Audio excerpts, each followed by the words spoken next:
దగాకోరు నాయకులకు ఎల్బీ నగర్లో స్థానం లేదు. ఎల్బీ నగర్లో రాజకీయం రసవత్తరంగా సాగుతోంది. హైదరాబాద్ మహానగరానికి ఎల్బీ నగర్ ప్రధాన నియోజకవర్గంగా చెప్పుకోవచ్చు.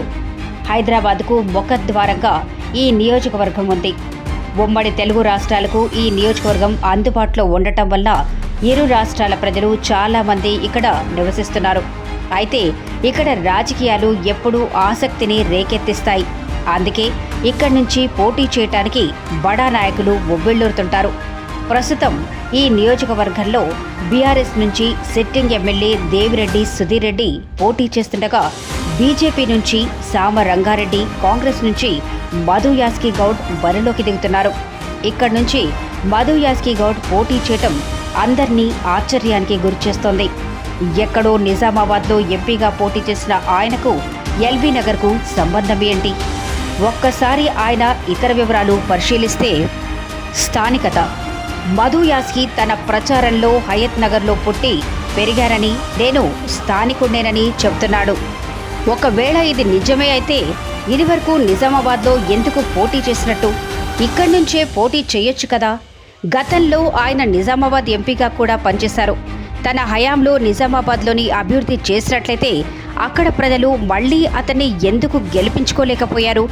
రాజకీయాల్లో గెలుపోటములు సహజమే అంటారా? అయితే ఓడిపోయిన వాళ్ళు మళ్లీ అదే ప్రాంతం నుంచే పోటీ చేయాలి కదా. జిల్లాలన్నీ దాటుకొని ఇక్కడికి ఎందుకు వచ్చినట్టు?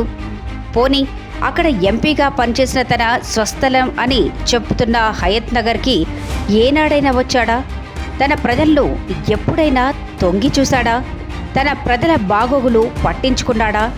ఇప్పుడు వచ్చి నేను మీ వాడిని, మీ బిడ్డని అంటే ఇక్కడ ప్రజలు నమ్ముతారా?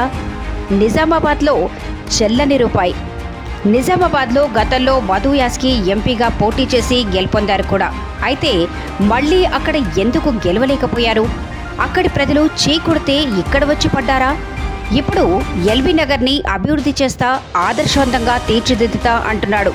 మరి నిజామాబాద్ని ఎందుకు చేయలేకపోయాడు? అక్కడి ప్రజలు ఈయనకు అవకాశం ఇచ్చారు కదా. అక్కడికి వెళ్ళి ఆ ప్రజల్లో ఓట్లు అడగటానికి మొక్కం చెల్లకి ఇక్కడ రాజకీయాలు చేస్తున్నాడా? నిజామాబాద్ ప్రజలు తన్ని తరిమేస్తే ఇక్కడి ప్రజలు అమాయకులని, తన జెత్తులు ఇక్కడ తెలియవని ఇక్కడ సయ్యాటలాడుతున్నాడా? అక్కడ చెల్లని రూపాయి ఇక్కడ చెల్లుతుందా? ఎల్బీ నగర్ ప్రజలకు అన్నీ తెలుసు. పని చేసేవారు, చేస్తామని దోచుకునేవారు అందరూ తెలుసు. నకిలీ సంస్థ ఏర్పాటు. మధు యాస్కి అమెరికాలోని న్యూయార్క్లో 1997వ సంవత్సరంలో international legal and trade consultants అనే సంస్థను ఏర్పాటు చేశాడు. ఇది ఇమిగ్రేషన్కి సంబంధించిన సేవలందించే సంస్థ. ఈ సంస్థలో రాణి ఇమ్మండి అనే మహిళను అటార్నీగా నియమించాడు మధు యాస్కి. రాణి ఇమ్మండికి చెందిన పిఎల్ఎల్సి అనే సంస్థ మధు యాస్కి ఖాతాదారులకు న్యాయపరమైన సేవలు అందిస్తుంది. అయితే న్యూయార్క్ జ్యుడిషియల్ లా 495 ప్రకారం అమెరికాలో డిగ్రీ తీసుకొని వాళ్ళు అక్కడ లా ప్రాక్టీస్ చేయటానికి కానీ, దానికి సంబంధించిన సంస్థలను ఏర్పాటు చేయటానికి కానీ వీల్లేదు. ఈ విషయం న్యూయార్క్ కోర్టు స్పష్టం చేసింది. దీని ద్వారా మధు యాస్కి సంబంధించిన ఏఐఎల్టీసీల లా ప్రాక్టీస్ చేయకూడదు అని తీర్పునిచ్చింది. అసలు మధు యాస్కి న్యూయార్క్లో ప్రాక్టీస్ చేయడానికే అనర్హుడని తీర్పునిచ్చింది. ఎటువంటి లా ఫామ్ నడిపించకూడదని ఈ తీర్పులో స్పష్టం చేసింది. లాయర్ని అని చెప్పి ఓ దేశ ప్రజల్నే మోసం చేసి కోట్లు దండుకొని ఎంతో మందిని దగా చేశాడు మధు యాస్కి. మరి ఇలాంటి వ్యక్తి రేపు పదవి చేపడితే అంతకు 1000 రెట్లు సంపాదిస్తాడు, కానీ ప్రజలకు మంచి ఏం చేస్తాడు?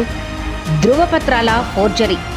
మధు యాస్కి ఓ తెలుగుదేశం పార్టీ నాయకుడి సహాయంతో అమెరికా వెళ్లి అక్కడ ఇండియన్ ఎంబసీలో ఉద్యోగం పొందాడు.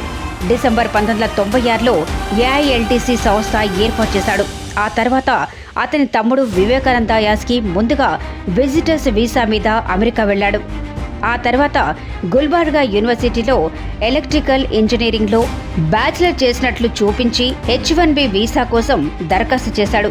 ఆ తర్వాత 1998లో మధు యాస్కి తన సంస్థ ద్వారా నకిలీ ధ్రువపత్రాల ద్వారా అతని సోదరి అమర్ జ్యోతి యాస్కి H1B వీసా అప్లై చేశాడు. వీసా ఇంటర్వ్యూ కూడా చెన్నై అమెరికా కాన్సులేట్లో కాకుండా ఢిల్లీలో నిర్వహించేలా ఏర్పాటు చేశాడు. అదే సమయంలో అతని మరో సోదరుడు సుధాకర్ యాస్కి కూడా అమెరికా వెళ్లటానికి ఓ మెజిషియన్కి సహాయకుడిని అని చెప్పి విజిటర్స్ వీసా పొందాడు. ఆ తర్వాత సింటెక్ అనే సంస్థలో సాఫ్ట్వేర్ ఇంజనీర్ అని చెప్పి తన వీసాని H1Bకి మార్చుకున్నాడు.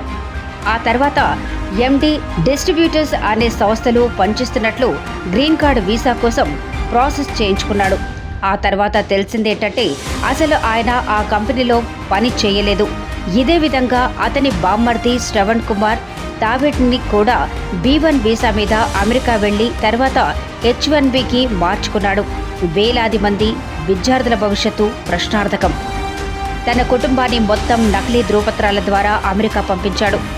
అతని ఇద్దరు తమ్ముళ్ళు, సోదరి, బామ్మర్ది ఇలా అందరినీ తన సంస్థ ద్వారా అవసరమైన డాక్యుమెంట్లు సృష్టించి వీసాలను పొందేలా చేశాడు.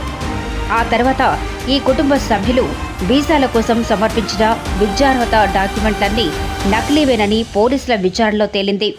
ఇదే విధంగా మధు యాస్కి ఇండియాకి చెందిన వేలాది మంది విద్యార్థులను అమెరికా పంపించడం జరిగింది.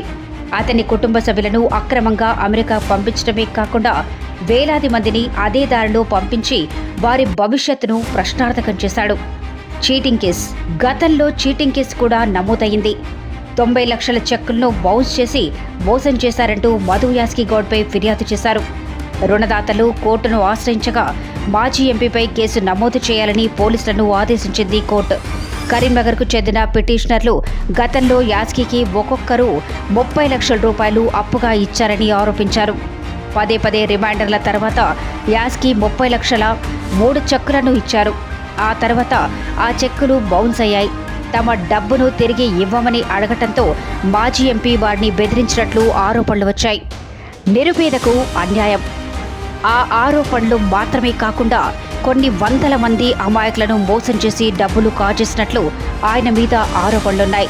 తన సొంత గ్రామమని చెప్పుకొని తిరుగుతున్న హయత్ నగర్కి చెందిన చాకలి కులస్తుడు జంగయ్య అనే వంట మనిషిని అమెరికాలో తన వద్ద పనిలో పెట్టుకున్నాడు.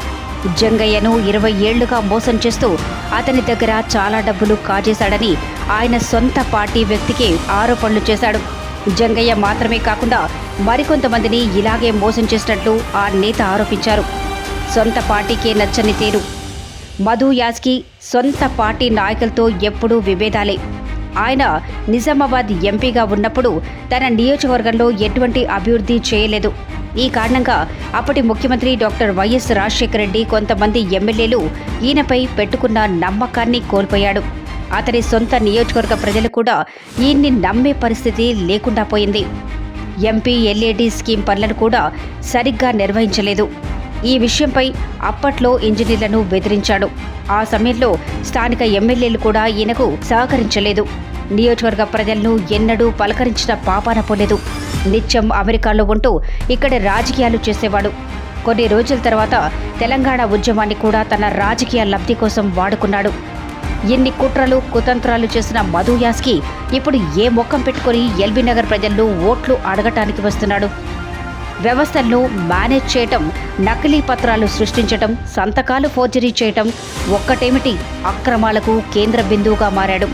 మరి ఇలాంటి వ్యక్తికి తగిన బుద్ధి చెప్పాల్సిన అవసరం ఉందా లేదా? ఎల్బీ నగర్ ప్రజలారా, విజ్ఞతతో ఆలోచించండి. దగాకోరు నాయకులను తరిమి కొట్టండి.